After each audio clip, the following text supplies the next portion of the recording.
Hello everyone, welcome you all in your own channel learn everything. So ਅਸੀਂ ਕਰ ਰਹੇ ਸੀ 3D, ठीक है। सो 2 वीडियोज़ अपलोड हो चुकी हैं। नैक्सट ਅਸੀਂ ਹੁਣ ਕਰਾਂਗੇ। Actually first of all sorry and question ਜਿਹੜੇ ਆ बोर्ड ਤੇ नहीं करवा हो पा रहे, ठीक है। कुछ प्रॉब्लम चल रही है जिस करके मैं बोर्ड ਤੇ क्वेश्चन नहीं करवा पा रही, ठीक है। सो बट ਅਸੀਂ ਸਿਲੇਬਸ बहुत ज़्यादा ਉਹਨੂੰ ਇਗਨੋਰ नहीं कर सकते, ਸਿਲੇਬਸ ਨੂੰ ਲੈ ਕੇ ਚੱਲਣਾ ਹੈਗਾ। ਸੋ ਤੁਸੀਂ ਵੀ ਕੋਆਪਰੇਟ ਕਰੋ ਨਾਲ। ਮੈਂ ਤਾਂ ਤੁਹਾਨੂੰ ਕੋਸ਼ਿਸ਼ ਕਰਾਂਗੀ ਪੂਰੀ ਕਿ ਇੱਥੋਂ ਵੀ ਸਮਝ ਆ ਜਾਵੇ ਚੰਗੀ ਤਰ੍ਹਾਂ, ਠੀਕ ਹੈ। ਸੋ ਹੋ ਜਾਏਗਾ, ਤੁਸੀਂ ਕਰਨ ਦੀ ਕੋਸ਼ਿਸ਼ ਕਰੋ, ਠੀਕ ਹੈ। ਬਾਅਦ ਵਿੱਚ ਆਪਾਂ ਸ਼ੁਰੂ ਕਰਾਂਗੇ, ਬੋਰਡ ਤੇ ਵੀ ਸ਼ੁਰੂ ਕਰਾਂਗੇ। Let A B be a line space, ਠੀਕ ਹੈ। ਤੋਂ ਪੜ੍ਹਦੇ ਸਭ ਤੋਂ ਪਹਿਲਾਂ ਡਾਇਰੈਕਸ਼ਨ ਕੋਸਾਈਨਸ ਆਫ ਲਾਈਨ।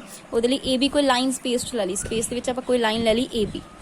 ਥਰੂ ਓ ਡਰਾ ਏ ਲਾਈਨ, ਓ ਦੇ ਥਰੂ ਇੱਕ ਲਾਈਨ ਡਰਾ ਕੀਤੀ Q P that is parallel to A B, ਇਸ ਏ ਬੀ ਲਾਈਨ ਦੇ ਪੈਰਲਲ।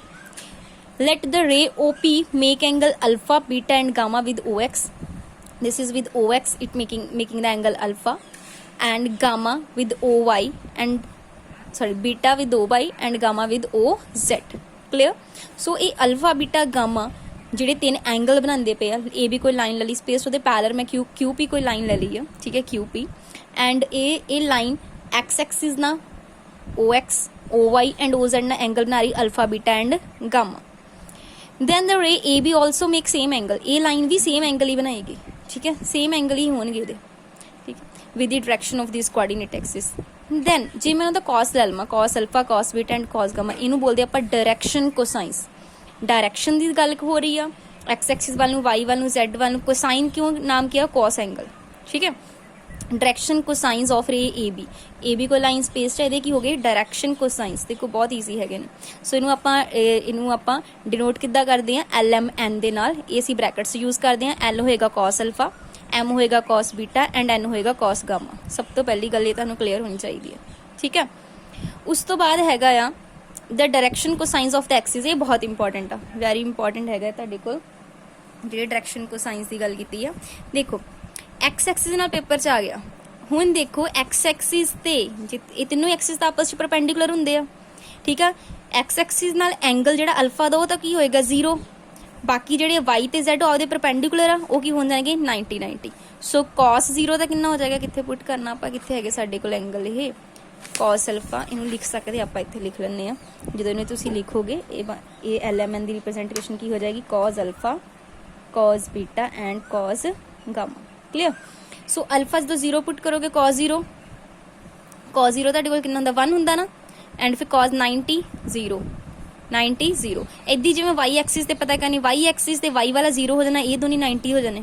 सो कॉस 0 1 आले दुआले हो गए 0। इदी जेड एक्सिस की मैं गल करांगी, जेड वाला 1 हो जाएगा, बाकी की हो जाएंगे 0। सो ये पता लग गया डायरेक्शन को साइन एक्सिस दे नाल। सीधा पेपर चो पूछ सकता है कि एक्स एक्सिस दे नाल डायरेक्शन को साइन पता करो वाई एक्सिस दे, ठीक है। सो ये पता होना चाहिए तुहानूं, ठीक।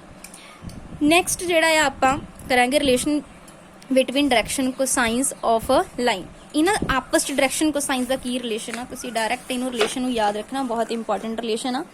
L square plus M square plus N square equal to 1, यानी cos square alpha plus cos square beta plus cos square gamma that is equal to 1। क्योंकि एल दी वैल्यू कॉस अल्फा होंदी, एम दी कॉस बीटा, एन दी cos gamma. So cos square alpha plus cos square beta plus cos square gamma equal to 1। कह सकते sum of square of direction cosine of any line. वो किसी L M N तीनों एक line A B दे सीगे ना direction cosines, इन्हां दा जे मैं स्केयर करके सारा दा सम कर देवां that is equal to unity. Clear? ये पॉइंट नोट करने वाला सी ते बहुत इंपॉर्टेंट पॉइंट सी। नैक्सट हैगा आ any 3 number which are proportional to direction cosine of a line. कोई भी नंबर ये प्रपोर्शनल होना बोलते आपां डायरेक्शन रेशियोज। जिदा ए बी सी आर दा डायरेक्शन रेशियो ऑफ लाइन के ए के बी के सी, ये प्रपोर्शनल हो गए ना ए बी सी, ठीक है। बाकी सम करांगे होर क्लियर हो जाएगा। ये हो गया डायरेक्शन रेशियोज। हुण ये बहुत इंपॉर्टेंट फॉर्मूला, वैरी इंपॉर्टेंट। तुहानूं एल एम एन दिते आ डायरेक्शन कोसाइंस, ठीक है, किसी लाइन दे ते ए बी सी हैगियां जिहड़े हैगे आ if the direction ratios of line, direction ratios ये दित्तियां होईयां, डायरेक्शन कोसाइंस ये दित्ते आ, तां इन्हां च आपस च की रिलेशन हुंदा? देखो फॉर एग्जाम्पल मैनू उन्हें क्वेश्चन दे विच ए बी सी मतलब डायरेक्शन रेशियोज देती, मैनू पेपर च कहंदा डायरेक्शन कोसाइन पता करो। तो पहले डायरेक्शन कोसाइन की होगा A upon under root A square plus B square plus C square. अगला होएगा बी अपॉन इधर सी अपॉन ए होए। ए की निकलेंगे साडे को direction cosines when direction ratio A B C given, यानी A B C direction ratios given है। डायरेक्शन रेशियोज तो आप डायरेक्शन कोसाइन एल कढ़ लिया, एम कढ़ लिया, एन कढ़ लिया, क्लीयर। तो एक गल मैं तुहानूं दसी सी, इत्थे L square plus N square equal to 1 हुंदा, यानी कि जिहड़े डायरैक्शन कोसाइनस हैगे ने इन्हां दा जदों आपां स्केयर करदे आं ऐड करदे आं 1 हुंदा, बट डायरैक्शन रेशोज़ च इदां नहीं हुंदा, ठीक है। ये बिल्कुल भी इदां नहीं हुंदा हैगा। ये बहुत इंपॉर्टेंट फॉर्मूले है, इन्हां नूं ध्यान नाल पहलां देख लो, क्लीयर। नैक्सट देखते हैं इस पहला इहदे नाल दे ना थोड़े असीं सम देखते हैं। फिर देखो, if a line make angle 90 degree 60 degree and 30 degree with the positive x and y and z respectively find direction cosine। Angle दिते हैं, देखो x एक्सिस एंगल कितना हो गया, ये हो गया अल्फा बीटा गामा, पता की करनी डायरेक्शन कोसाइन की हुंदा cos alpha cos beta cos gamma, values put करती, आंसर तुहाडे सामने। एनसीईआरटी का क्वेश्चन है, ईजी हैगा। If a line has a direction ratio, देखो डायरेक्शन रेशोज है -18 12 and -4, then what are the direction cosine. Direction ratio मैं दस्सिया ना ए बी सी गिवन होन ते असीं डायरेक्शन कोसाइन किद्दां करदे, A upon A square plus B square plus C square, ठीक है। B upon B A square plus B square plus C square, C upon A square plus B square plus C square, सारे नीचे square root. Clear, बहुत easy है। देखो direction ratio दित्ती है तो डायरेक्शन कोसाइन करने, पेपर च तुहानूं डाटा इदां देना जिहड़ा बड़ी जल्दी सॉल्व हो जाए, होया ना, इदां ईजी है। नैक्सट हैगा आ these are direction ratios given and then what are its direction ratios. देखो उन्हें गल कीती आ कि ਇਹਦੇ ਵਿੱਚ ਤੁਹਾਨੂੰ ਉਹਨੇ ਗਿਵਨ ਦੇਤੇ डायरेक्शन कोसाइन, सॉरी ਇਹ ਚ ਤੁਹਾਨੂੰ डायरेक्शन कोसाइंस ਗਿਵਨ ਹੈਗੇ ਨੇ, डायरेक्शन रेशोज पता करनी है। डायरेक्शन कोसाइंस ਤੁਹਾਨੂੰ ਕੀ ਗਿਵਨ ਹੈਗੇ ਨੇ, -9 अपॉन 11 6 अपॉन 11 एंड -2 अपॉन 11। तब मैं बोलिया कि डायरेक्शन कोसाइंस गिवन होन ते ओदियां पता करनियां होन तुसी डायरेक्शन रेशोज, ओदे प्रपोर्शनलिटी होणगे, ठीक है। सो ए हो गया -9 6 -2, ओदे बिल्कुल प्रपोर्शनल्स आपां कर ले, 11 11 11 की हो गया माइनस हो गया। सो ਇਹ ਕੀ ਹੋ ਗਿਆ ਸਾਡੇ ਕੋਲ 1 ਸੈੱਟ, ਇੱਕ ਸੈੱਟ ਹੋ ਗਿਆ, बट इदां दे किन्ने ही बनाए जा सकते हैं तुसी कोई भी कांस्टेंट हो गया, बट जीरो नहीं होना चाहिए, कोई भी नंबर होएगा, जिन्नियां मर्जी डायरेक्शन रेशोज बना लो। डायरेक्शन देखो डायरेक्शन कोसाइंस यूनिक होंगे, बट डायरेक्शन रेशो कभी यूनिक नहीं होंगे। ये वाला पॉइंट सी शायद मैं तुहानूं तक के पॉइंट्स करवाया नहीं हैगा, डायरेक्शन रेशो का कुछ नहीं है।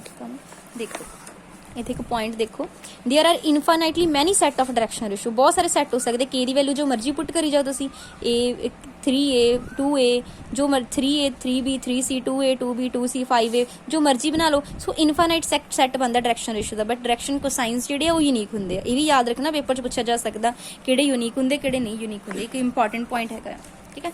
नैक्सट क्वेश्चन देखते हैं, ये गल क्लीयर होगी ना तुहानूं किद्दां जे सानूं एंगल दिते हो तो डायरेक्शन कोसाइन किद्दां पता किया, जे सानूं डायरेक्शन रेशो दित्ती हो तो डायरेक्शन कोसाइन किद्दां पता किया, जे डायरेक्शन कोसाइन दिते हो तो रेशोज किद्दां पता करनी है, ठीक है। एक क्वेश्चन होर देखते हैं, ठीक है। उस तो पहला आप अगला कॉन्सैप्ट समझ लिया डायरेक्शन कोसाइन का, ये तो सीगा डायरेक्शन कोसाइन एंगल तो, ठीक है। तो डायरेक्शन कोसाइन तो डायरेक्शन रेशो तो डायरेक्शन रेशो तो डायरेक्शन कोसाइन। नैक्सट हैगा आ असी डायरेक्शन रेशोज पता करनी है, एक लाइन की लाइन बनती पई इन्हां पॉइंट्स नूं ज्वाइन करके, जिद्दां आपां स्ट्रेट लाइन पता करते ना, स्ट्रेट लाइन की इक्वेशन जो दो पॉइंट्स तो पास कर दी है, हुण इदां एक लाइन है इन्हां पॉइंट्स चों पास कर रही है, तो आपां पता करनी है डायरेक्शन रेशो।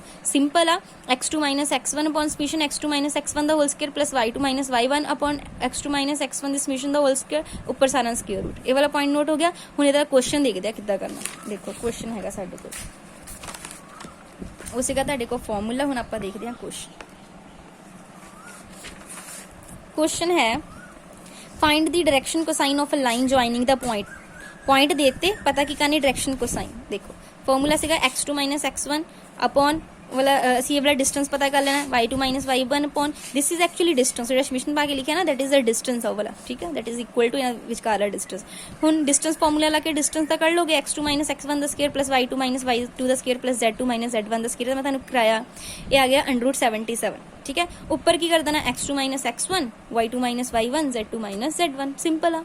दो पॉइंट्स गिवन होना तो डायरेक्शन को साइन कितना पता कर दे, ऊपर x2 - x1 y2 - y1 z2 - z1, नीचे है आप ये वाले इन्हां विचला जिहड़ा दूरी हैगी वो लिख लेनी, ठीक है। दूरी सूत्र जिहड़ी समीशन आ वो फाइंड आउट कर लेनी, जिद्दां मैं तुहानूं फॉर्मूला दस्सिया ना, ये वाला ये एक्चुअली की है, ये वाली चीज़ की दी है तुहानूं, ये पी क्यू डिस्टेंस ही गिवन हैगा, ठीक है। उन्होंने दोनों पॉइंट्स के विचकार वाला, ठीक है। सो देखो ये कितना ईजिली क्वेश्चन हो गया। तो ऊपर तुसी x2 - x1 y2 - y1 z2 - z1 upon P Q दूरी कितनी सी √77 नैक्सट ये वाले दो पॉइंट्स आ फाइंड द डायरेक्शन कोसाइंस पता करने हैं, ठीक है।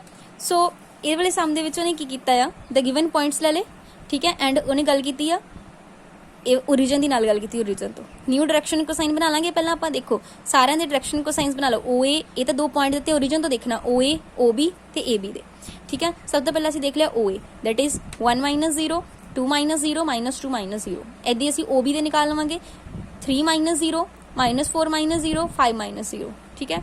इदां असीं ए बी दे निकाल लांगे, ठीक है। 3 - 1 -4 -2 5 -2 ये न्यू साडे को की निकल गए ने डायरैक्शन कोसाइन। साडे कोल ये न्यू डायरैक्शन रेशोज आ गई हैं, सॉरी ये डायरैक्शन रेशोज कड्डियां आपां, ठीक है। ये डायरैक्शन कोसाइंस गिवन सी आपां तो पता की गल है डायरैक्शन कोसाइन डायरैक्शन रेशोज तो डायरैक्शन कोसाइन किद्दां कड्डदे तुहानूं पता ही है।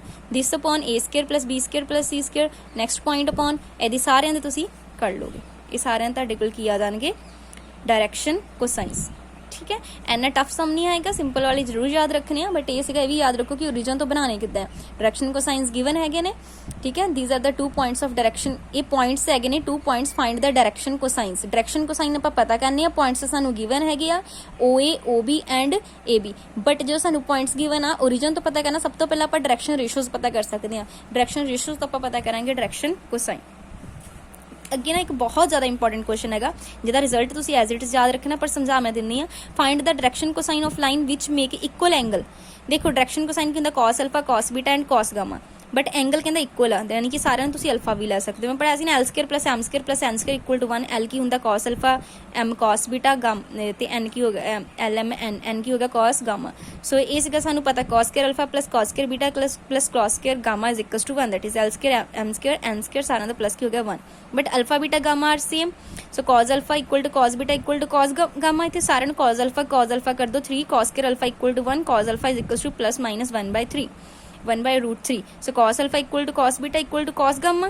सो की आ गए, यानी कि हुण याद रखियो कि फाइंड द डायरैक्शन कोसाइन किसी लाइन के जिहड़े इक्वल एंगल बनाते, यानी एक्स वाल भी सेम एंगल बनता, वाई वाल जैड वाल, तो हमेशा डायरैक्शन कोसाइन की होंगे plus minus 1/√3 plus minus 1/√3 plus minus 1/√3। Clear. ये तुसी एज इट इज़ याद रखना, बहुत ज़्यादा इंपॉर्टेंट क्वेश्चन है, ठीक है। कुछ डायरैक्ट रिजल्ट जिहड़े तुसी याद ही रखने एज इट इज़, ठीक है। नैक्सट देखते हैं, नैक्सट भी कुछ क्वेश्चन है साडे को। देखो a line make angle 45 degree and 60 degree with the positive direction of x and y respectively. देखो एक्स ते वाई यानी अल्फा ते बीटा दी दित्ती हुई है। फाइंड द एंगल जेड वाला पता करना, सानू रिलेशन पता cos square alpha plus cos square beta plus cos square gamma. So cos square alpha पहले अल्फा कितना था 45, कॉस 45 1 हो गया 1/√2, 1/√2 का स्क्वायर किया दैट इज 1/2 आ गया। क्लियर। यदि कॉस गामा सन दिता सीगा, सॉरी बीटा कॉस के सानू बीटा की वैल्यू दी कितनी है दैट इज 60, कॉस 60 कितना गया 1/2। सो इतने स्क्वायर का दिता 1/4 प्लस कॉस के गामा इक्वल टू 1। हम इतों सॉल्व कर लोगे प्लस माइनस 1/2 और 60 ते भी हुंदा 120 ते।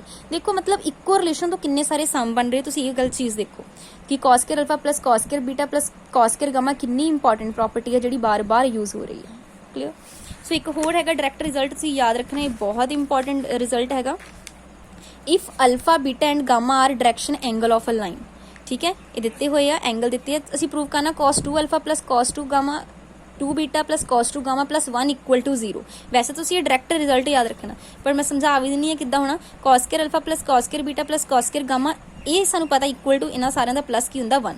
हुण cos स्क्वायर अल्फा ਦਾ फार्मूला हुंदा 1 प्लस cos 2 अल्फा अपॉन 2, इदी cos बीटा ਦਾ 1 प्लस cos 2 बीटा अपॉन 2, ठीक है। सो इन्होंने सारे जो 2 कॉमन आ गया, 2 इधर चला जाएगा, इधर हो गया 1 plus cos 2 alpha 1 plus cos 2 beta 1 plus cos 2 gamma. देखो 1 प्लस 2 प्लस 1 3 उधर जाएगा -1 हो जाएगा, इधर आएगा +1, या कह लो इधर 3 - 2 इधर आएंगे 3 - 2 कितना हो जाएगा 1। So cos 2 alpha plus cos 2 beta plus cos 2 gamma plus 1 equal to 0, ठीक है। सो देखो किन्ने ईजीली एक कॉन्सैप्ट तो किन्ने सारे वाले जो क्वेश्चन हो रहे हैं, बहुत ईजीली हो जाते, कुछ ज़्यादा टफ नहीं है, ठीक है। नैक्सट ਇਹਦਾ कॉन्सैप्ट देखते ये तो सीगा डायरैक्शन कोसाइंस ते। हुण असीं गल करांगे एंगल्स की ते कंडीशन ऑफ पैरेललिज्म ते परपेंडिकुलर दी। एंगल बिटवीन 2 लाइन सेम हुण 2 लाइन दोनों ही लाइन्स दे तुहानूं डायरैक्शन कोसाइंस गिवन हैं। पहली लाइन दे हने L1 M1 ते N1, इहदी दूसरी लाइन दे होणगे L2 M2 N2। ते असीं किद्दां इन्हां विच एंगल किद्दां पता कर सकदे हां। सो देखो फॉर्मूलेज नोट करने आ तुसीं। Angle is cos theta L1 L2 plus M1 M2 plus N1 N2। Clear. यदि साइन थीटा भी दिता M1 N2 minus M2 N1 the whole square plus N1 L2। तुसीं एक याद कर लो, ये वाला सिंपल ईजी है, ठीक है। ਜੇ ਪਰਪੈਂਡੀਕੂਲਰ ਦੀ ਕੰਡੀਸ਼ਨ ਹੈਗੀ ਆ ਤਾਂ ਕੀ ਹੋ ਜਾਏਗਾ, ਇਹੀ ਵਾਲੀ ਚੀਜ਼ ਸਾਨੂੰ ਪਤਾ ਪਰਪੈਂਡੀਕੂਲਰ 90 ਹੋ ਗਿਆ, cos 90 ਕਿੰਨਾ ਹੁੰਦਾ 0, ਸੋ L1 L2 plus M1 M2 plus N1 N2 ਕੀ ਹੋ ਜਾਏਗਾ 0। ਕਲੀਅਰ। ਇਹਦੀ ਜੇ ਪੈਰਲਲਿਜ਼ਮ ਦੀ ਗੱਲ ਕਰੀਏ, ਪੈਰਲਲਿਜ਼ਮ ਦੇ ਕੇਸ 'ਚ ਤੁਹਾਨੂੰ ਪਤਾ ਆ, ਠੀਕ ਹੈ, 0 ਹੁੰਦਾ, cos 0 ਕਿੰਨਾ ਹੁੰਦਾ 1, ਸੋ ਇੱਥੇ ਇਹ ਕੰਡੀਸ਼ਨ ਬਣੇਗੀ L1 upon L2 M1 upon M2 is equals to N1 upon N2। ਇਹ ਡਾਇਰੈਕਟ ਰਿਜ਼ਲਟ ਇੱਧਰ ਲਿਖਿਆ ਹੋਇਆ, ਤੁਸੀਂ ਇੱਥੋਂ ਨੋਟ ਡਾਊਨ ਕਰ ਲਓ। ਸੋ ਪੈਰਲਲਿਜ਼ਮ ਦੇ ਕੇਸ 'ਚ ਕੀ ਹੋਏਗਾ, L1 upon L2 M1 upon M2 N1 upon N2 is equals to 1, ਜਾਂ ਕਹਿ ਸਕਦੇ L1 equal to L2 M1 ਬਰਾਬਰ M2 N1 equal to N2। ਦੇਖੋ ਇਹ ਪੈਰਲਲ ਤੇ ਪਰਪੈਂਡੀਕੂਲਰ ਦੀਆਂ ਕੰਡੀਸ਼ਨਸ ਬਹੁਤ ਜ਼ਿਆਦਾ ਇੰਪੋਰਟੈਂਟ ਹੁੰਦੀਆਂ। ਇਹ ਸੀਗਾ ਐਂਗਲ ਜਦੋਂ ਪਤਾ ਕਰਦੇ ਸਾਨੂੰ ਡਾਇਰੈਕਸ਼ਨ ਕੋਸਾਈਨ ਗਿਵਨ ਆ, ਬਟ ਜੇ ਉਹ ਸਾਨੂੰ ਲਾਈਨ ਦੀਆਂ ਡਾਇਰੈਕਸ਼ਨ ਰੇਸ਼ੋ ਦੇ ਦੇਵੇ ਫੇ ਐਂਗਲ ਕਵੇ, ਫੇ ਫਾਰਮੂਲਾ ਲੱਗਣਾ A1 A2 plus B1 B2 plus C1 C2, ਨੀਚੇ A1 square B1 square C1 square A2 square B2 square C ਸਾਰਿਆਂ ਦਾ ਸਕੁਅਰ ਰੂਟ। ਇਹ ਕਿੰਨਾ ਈਜ਼ੀ ਆ, ਦਿਮਾਗ 'ਚ ਕਿ ਜੇ ਡਾਇਰੈਕਸ਼ਨ ਕੋਸਾਈਨਸ ਦਿੱਤੇ ਆ ਫਿਰ ਕਿੱਦਾਂ ਐਂਗਲ ਪਤਾ ਕਰਦੇ ਆ, ਜੇ ਡਾਇਰੈਕਸ਼ਨ ਰੇਸ਼ੋਸ ਗਿਵਨ ਆ ਫਿਰ ਕਿੱਦਾਂ ਐਂਗਲ ਪਤਾ ਕਰਦੇ ਆ। ਠੀਕ ਹੈ, ਇਹ ਦੱਸਿਆ ਹੋਇਆ ਆ। ਲੋਅਰ ਪਰਪੈਂਡੀਕੂਲਰ ਇਕਿਊਟ ਐਂਗਲ ਆ, ਅਬਟਿਊਸ 'ਚ ਆਪਾਂ ਮਾਈਨਸ ਲੈ ਲੈਣਾ ਇਹਦੇ ਮੋਰੇ ਬਸ। ਠੀਕ ਹੈ, ਸੋ ਇਹਦੇ ਅੱਗੇ ਕੰਡੀਸ਼ਨਸ ਦੱਸੀਆਂ ਡਾਇਰੈਕਸ਼ਨ ਜਿੱਦਾਂ ਇਹਦੀਆਂ ਸੀਗੀਆਂ ਨਾ, ਡਾਇਰੈਕਸ਼ਨ ਕੋਸਾਈਨ ਲਈ ਕਿ ਪੈਰਲਲ ਹੋ ਗਿਆ ਤੇ ਕੰਡੀਸ਼ਨ ਇਹ ਹੋ ਗਈਆਂ, ਪਰਪੈਂਡੀਕੂਲਰ ਦੀਆਂ ਕੰਡੀਸ਼ਨਸ ਅਲੱਗ ਬਣ ਗਈਆਂ। ਇਹਦੇ ਕੇਸ 'ਚ ਵੀ ਹੈਗਾ, ਜੇ ਡਾਇਰੈਕਸ਼ਨ ਰੇਸ਼ੋਸ ਆ, ਜੇ ਫਾਰਮੂਲਾ ਆ, ਫਿਰ ਕੀ ਹੋਏਗਾ ਦੇਖੋ, ਜੇ ਤਾਂ ਇਹ ਕੀ ਹੋ ਜਾਣਗੇ ਪਰਪੈਂਡੀਕੂਲਰ, ਇੱਥੇ ਮੈਂ 0 ਪੁੱਟ ਕਰ ਦੇਵਾਂਗੀ। 0 ਮਤਲਬ ਆ ਸਾਰੀ ਚੀਜ਼ ਇਧਰ ਜਾ ਕੇ 0, ਯਾਨੀ A1 A2 plus B1 B2 plus C1 C2 ਕਿਹਦੇ ਇਕੁਅਲ ਟੂ ਬਣ ਜਾਏਗਾ 0। ਕਿਉਂ? ਕਿਉਂਕਿ ਜਦੋਂ ਪਰਪੈਂਡੀਕੂਲਰ ਦੀ ਗੱਲ ਹੈ, ਮੈਂ ਤੁਹਾਨੂੰ ਦਿਖਾ ਦਿੰਦੀ ਇੱਥੇ ਦੇਖੋ, ਜਦੋਂ ਪਰਪੈਂਡੀਕੂਲਰ ਦੀ ਗੱਲ ਹੈ ਮੈਂ ਐਂਗਲ ਨੂੰ 0 ਪੁੱਟ ਕੀਤਾ, ਠੀਕ ਹੈ, ਜਦੋਂ 0 ਕੀਤਾ ਹੋਣਾ A1 A2 plus B1 B2 plus C1 C2 equal to ਕੀ ਹੋਗਾ 0। ਇਹਦੀ ਪੈਰਲਲਿਜ਼ਮ 'ਚ same A1 upon A2 V1 upon B2 equal to C1 upon C2। ਕਿਉਂ? ਕਿਉਂਕਿ ਪੈਰਲਲ 'ਚ ਐਂਗਲ 0 ਹੈਗਾ, cos 0 ਕਿੰਨਾ ਹੋ ਜਾਂਦਾ 1, ਸੋ A1 upon A2 is equals to ਕੀ ਆਏਗਾ V1 upon B2 is equals to ਕੀ ਆਏਗਾ C1 upon C2। ਇੰਨਾ ਯਾਦ ਰੱਖਣਾ ਪਹਿਲਾਂ। ਹੁਣ ਇੱਥੇ ਅਸੀਂ ਸਮ ਦੇਖਦੇ ਹਾਂ, ਤੁਹਾਨੂੰ ਨਾਲੋਂ ਨਾਲ ਕਲੀਅਰ ਹੋ ਜਾਣਗੀਆਂ ਨਾ ਚੀਜ਼ਾਂ ਕਿ ਕਿੱਦਾਂ ਅਸੀਂ ਅਪਲਾਈ ਕਿੱਦਾਂ ਕਰਦੇ ਹਾਂ। Find the acute angle between the line whose direction ratios. Direction ratios ਦਿੱਤੀਆਂ, ਦੇਖੋ ਜੇ ਰੇਸ਼ੋ ਦਿੱਤੀਆਂ ਹੁਣ ਫਿਰ ਫਾਰਮੂਲਾ ਹੁਣੀ ਲਿਖਾਇਆ A1 A2 V1 B2 upon C1 C2 ਤੇ ਨੀਚੇ ਸਕੁਅਰ। ਦੇਖੋ ਸਿੰਪਲੀ ਅਪਲਾਈ ਕਰਨਾ, ਉੱਪਰ ਮੋਡ ਲੈਣਾ ਇਹਦਾ। ਠੀਕ ਹੈ, ਜੇ ਸਾਨੂੰ ਡਾਇਰੈਕਸ਼ਨ ਕੋਸਾਈਨ ਦਿੱਤੇ ਹੁਣ ਫਿਰ ਉਹ ਫਾਰਮੂਲਾ ਲਗਾਉਣਾ ਜਿਹੜਾ ਡਾਇਰੈਕਸ਼ਨ ਕੋਸਾਈਨਸ ਦਾ ਸੀਗਾ। ਠੀਕ ਹੈ, ਸੋ ਇਹਦੇ ਨਾਲ ਦਾ ਇਹ ਵਾਲਾ ਸਾਹਮਣੇ ਦੇਖਣਾ, ਆਪਾਂ ਇਹ ਵਾਲਾ ਦੇਖਣਾ। ਇਫ A ਤੇ B ਐਂਡ C ਪੁਆਇੰਟ ਦਿੱਤੇ ਆ, then AB is perpendicular to BC। ਅਸੀਂ ਦੇਖਣਾ AB ਜਿਹੜੀ ਆ ਪਰਪੈਂਡੀਕੂਲਰ ਹੈਗੀ ਆ BC ਦੇ ਕਿ ਨਹੀਂ। ਸਾਨੂੰ ਪਤਾ AB ਸਭ ਤੋਂ ਪਹਿਲਾਂ ਤਾਂ ਤੁਹਾਨੂੰ ਪੁਆਇੰਟਸ ਗਿਵਨ ਹੋਣ, ਉਹ ਤੋਂ ਮੈਂ ਤੁਹਾਨੂੰ ਡਾਇਰੈਕਸ਼ਨ ਰੇਸ਼ੋਜ਼ ਪਿਛਲੇ ਕੁਐਸਚਨਸ ਵੀ ਇੱਕ 'ਚ ਬਣਾਉਣੀਆਂ ਸਿਖਾਈਆਂ। ਠੀਕ ਆ, ਕਿ ਅਸੀਂ ਕਿੱਦਾਂ ਪਤਾ ਕਰਦੇ ਹਾਂ। ਠੀਕ ਹੈ, ਇਹ ਪੁਆਇੰਟਸ ਗਿਵਨ ਹੈਗੇ ਨੇ 1 - 2 3 - 3 2 - 5। ਇਹ ਕੀ ਨਿਕਲ ਜਾਂਦੀਆਂ ਸਾਡੇ ਕੋਲ ਡਾਇਰੈਕਸ਼ਨ ਰੇਸ਼ੋਜ਼। ਠੀਕ ਹੈ, ਡਾਇਰੈਕਸ਼ਨ ਰੇਸ਼ੋਜ਼ ਆ ਗਈਆਂ, ਦੇਖੋ ਇੱਦੀ ਮੈਂ AB ਦੀਆਂ ਕੱਢ ਲਈਆਂ, ਇੱਦੀ BC ਦੀਆਂ ਕੱਢ ਲਈਆਂ। ਹੁਣ ਇਹ ਆ ਗਈਆਂ ਡਾਇਰੈਕਸ਼ਨ ਰੇਸ਼ੋਜ਼। ਕੀ ਕੰਡੀਸ਼ਨ ਸੀ, ਜੇ ਪਰਪੈਂਡੀਕੂਲਰ ਹੋਣਗੀਆਂ ਤੇ A1 A2 plus B1 B2 plus C1 C2 ਕੀ ਹੁੰਦਾ 0। ਦੇਖੋ ਇੱਥੋਂ ਆ ਗਿਆ ਨਾ A1 A2 plus B1 B2 plus C1 C2 ਕਿਹਦੇ ਇਕੁਅਲ ਟੂ ਆ ਗਿਆ, ਦੇਖੋ ਇਹ A1 A2 ਆ, A1 B1 C1, this is A2 B2 C2 ਹੈ। ਕੀ ਇਹ ਡਾਇਰੈਕਸ਼ਨ ਰੇਸ਼ੋ, ਦੇਖੋ ਮੈਂ ਤੁਹਾਨੂੰ ਦੱਸਦੀ ਤੇ ਹੋਰ ਕਲੀਅਰ ਕਰਦੀ ਹਾਂ ਕਿ ਜਦੋਂ ਵੀ ਪੁਆਇੰਟਸ ਗਿਵਨ ਹੋਣਗੇ ਨਾ, ਸਭ ਤੋਂ ਪਹਿਲਾਂ ਉਹਦੀਆਂ ਭਾਵੇਂ ਉਹ ਤੁਹਾਨੂੰ ਪੇਪਰ 'ਚ ਡਾਇਰੈਕਸ਼ਨ ਕੋਸਾਈਨ ਪੁੱਛੇ, ਜੋ ਮਰਜ਼ੀ ਪੁੱਛੇ, ਤੁਸੀਂ ਪਹਿਲਾਂ ਡਾਇਰੈਕਸ਼ਨ ਰੇਸ਼ੋਜ਼ ਦਾ ਬਣਾ ਲਓ ਪੁਆਇੰਟਸ ਤੋਂ, AB BC। ਠੀਕ ਹੈ, ਇਹਦੀ AC ਦੀਆਂ ਅੱਗੇ ਬਣਾਉਣੀਆਂ ਤੇ ਬਣਾ ਲਓ। ਠੀਕ ਆ, ਸਭ ਤੋਂ ਪਹਿਲਾਂ ਆਪਾਂ ਕੀ ਕੀਤਾ, AB ਤੇ BC ਦੀਆਂ ਡਾਇਰੈਕਸ਼ਨ ਰੇਸ਼ੋਜ਼ ਕੱਢ ਲਿਓ। ਕਿੱਦਾਂ ਹੁੰਦੀਆਂ, this point minus this point minus this point minus this, ਉਹ ਪੁਆਇੰਟਸ ਕੱਢ ਲਏ। ਠੀਕ ਹੈ, ਇਹ ਹੋ ਗਈਆਂ ਸਾਡੇ ਕੋਲ direction ratio A1 B1 C1, ਇਹਦੇ A2 B2 C2। ਹੁਣ ਇਹਨੇ ਕਿਹਾ ਸ਼ੋ ਕਰੋ ਇਹ AB line perpendicular to BC, ਇਸ ਲਈ ਮੈਂ AB ਤੇ BC ਦੀਆਂ ਕੱਢੀਆਂ ਸੀ। ਜੇ ਸਾਨੂੰ ਕੋਈ ਹੋਰ ਲਾਈਨ ਦਾ ਕਵੇ ਅਸੀਂ ਉਹ ਲਾਈਨ ਦੀਆਂ ਡਾਇਰੈਕਸ਼ਨ ਰੇਸ਼ੋਜ਼ ਕੱਢਣੀਆਂ। ਪਰਪੈਂਡੀਕੂਲਰ ਦੀ ਕੰਡੀਸ਼ਨ ਕੀ ਪੜ ਕੇ ਆਏ, A1 A2 plus B1 B2 plus C1 C2 ਕੀ ਹੁੰਦਾ 0। ਕਰਕੇ ਦੇਖ ਲਓ ਇਕੁਅਲ ਟੂ 0 ਆ ਗਿਆ, ਦੈਟ ਮੀਨਸ ਇਹ ਲਾਈਨ ਕੀ ਆ ਪਰਪੈਂਡੀਕੂਲਰ। ਠੀਕ ਹੈ, ਉਹ ਸਿੰਪਲ ਡਾਟਾ ਦੇ ਕੇ ਪੁੱਛ ਲਏਗਾ ਕਿ ਇਹਦਾ ਡਾਟਾ ਦਿੱਤਾ ਹੋਏਗਾ, ਪੁੱਛੇਗਾ ਪਰਪੈਂਡੀਕੂਲਰ ਆ ਪੈਰਲਲ ਜਾਂ ਕੀ, ਤੁਸੀਂ ਬਸ ਕੰਡੀਸ਼ਨ ਅਪਲਾਈ ਕਰਕੇ ਦੇਖਣੀ ਹੈ। ਹੈਗਾ ਕੁਛ ਨਹੀਂ ਹੈਗਾ, ਈਜ਼ੀ ਆ ਕੁਐਸਚਨ, ਬਸ ਫਾਰਮੂਲੇਜ਼ ਆ, ਫਾਰਮੂਲੇਜ਼ ਨੂੰ ਚੰਗੀ ਤਰ੍ਹਾਂ ਕਰ ਲਓ। ਇਹ ਕੁਐਸਚਨਸ ਜਿਹੜੇ ਉਹ ਟਫ ਨਹੀਂ ਹੈਗੇ, ਬਹੁਤ ਈਜ਼ੀ ਹੈਗੇ ਨੇ। ਠੀਕ ਹੈ ਜੀ, ਸੋ ਇਹ 3D ਹੈ, ਇਦਾਂ ਹੀ ਕਰਨੀ ਆ, ਸਿੰਪਲ ਫਾਰਮੂਲੇ ਨਾਲ ਕੁਐਸਚਨ ਦੇਖਣੇ, ਬਹੁਤ ਵਧੀਆ ਹੋਏਗੀ। ਠੀਕ ਹੈ, ਇਦਾਂ ਕਰੋ ਇਸ ਨੂੰ। Thanks for watching the video.